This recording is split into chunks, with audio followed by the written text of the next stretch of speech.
Hola, què tal? Sembla que hi ha diversos venuts que estan disposats a permetre que Salvador Illa sigui el proper president de la Generalitat.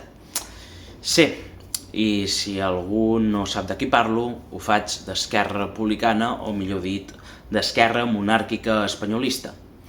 És cert que encara hi ha opcions per a la repetició d'eleccions, però la cúpula d'Esquerra tem que la veu del poble català els acabi d'enfonsar definitivament els seus privilegis polítics, les seves poltrones i els seus sous estratosfèrics.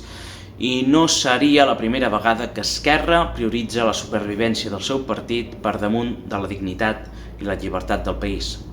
Tant és així que estan ben oberts a trair novament els catalans amb això. Endavant, vídeo. Jo personalment penso que, no sé si el 2014, però segurament sí que després del 6 i 8 de setembre de l'any passat s'hagués hagut d'aplicar el 155 i segurament ens haguéssim estalviat bastantes coses.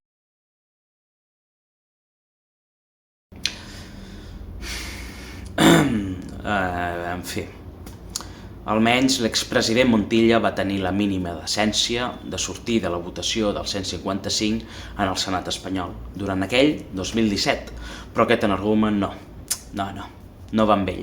Si ell hagués estat el senador, hagués votat ben cofoi per aquella intervenció il·legítima de les institucions catalanes.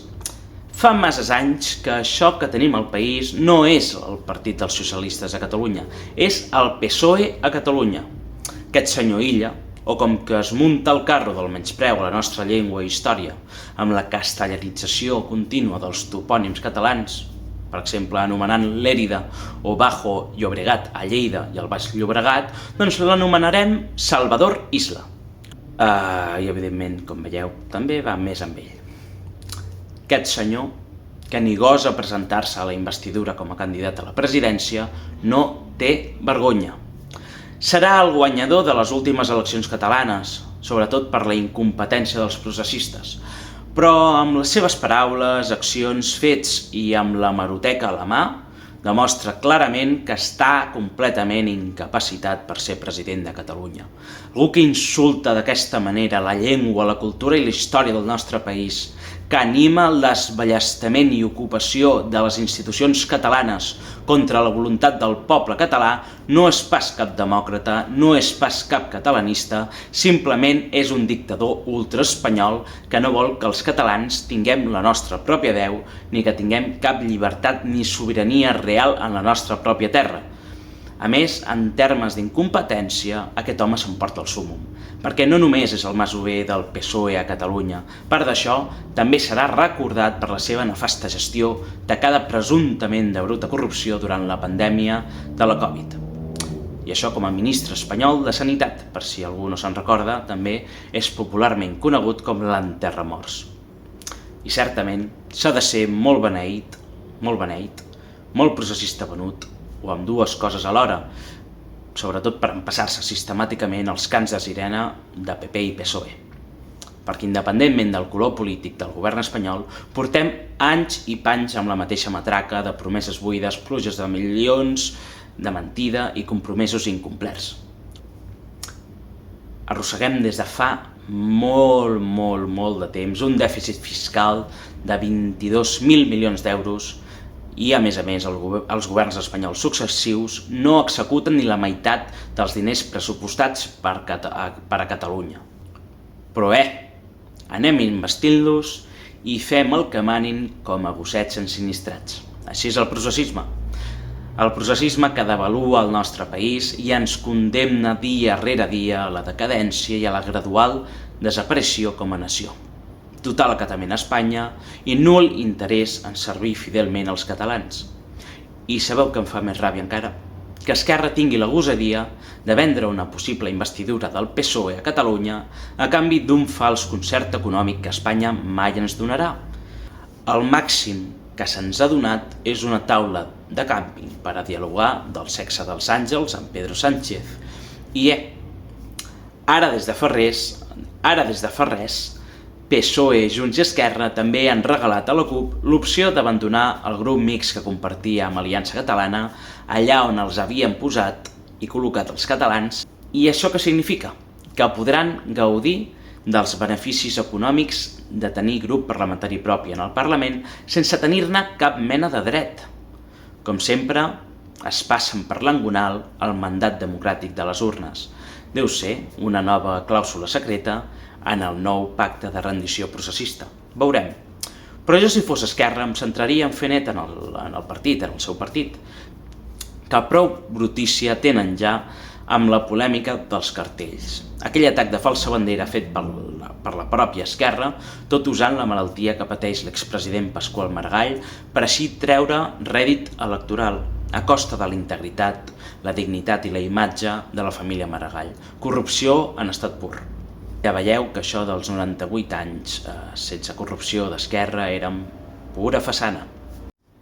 I mentre el partit de Junqueras i Marta Rovira cau a trossos, Catalunya continua en venda i amb la porta perillosament ben oberta a les seves asfixiants polítiques proimmigracionistes compartides per PSOE, Sumar i ben beneïdes també per Junts. No només ens omplen el país de contracomunitats anticatalanes i antioccidentals. Mentre deixen entrar a tot Déu sense cap mena de limitació, ens aboquen a finançar les màfies que trafiquen il·legalment amb aquestes persones que marxen del seu país i amb aquesta contribució tan nefasta, tan lamentable, tan fastigosa i tan immoral a l'esclavatge del segle XXI ens condemnen a tots al col·lapse migratori i a la minorització absoluta de la nostra nació, de la nació catalana. Ho han fet a través d'una regularització erràtica i massiva de 500 milió d'immigrants en situació irregular, una mesura que només alimenta l'efecte crida de més i encara més estrangers que voldran entrar també il·legalment en el nostre país.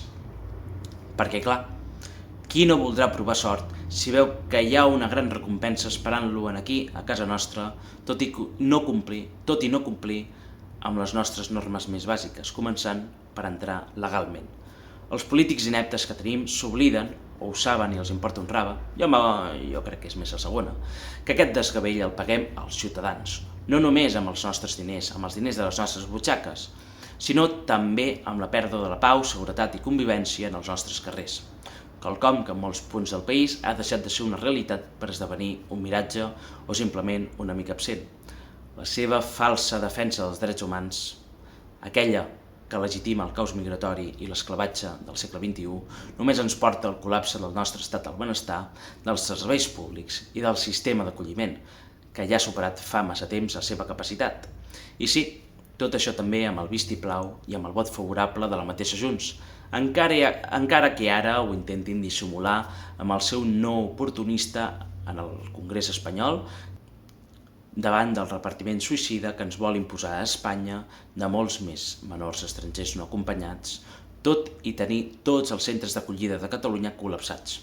I tots sabem que allà on es dirigeix aquesta onada massiva d'immigrants irregulars, molts sense identificar, i presumptament menors, la inseguretat, l'incivisme i els actes delictius es disparen.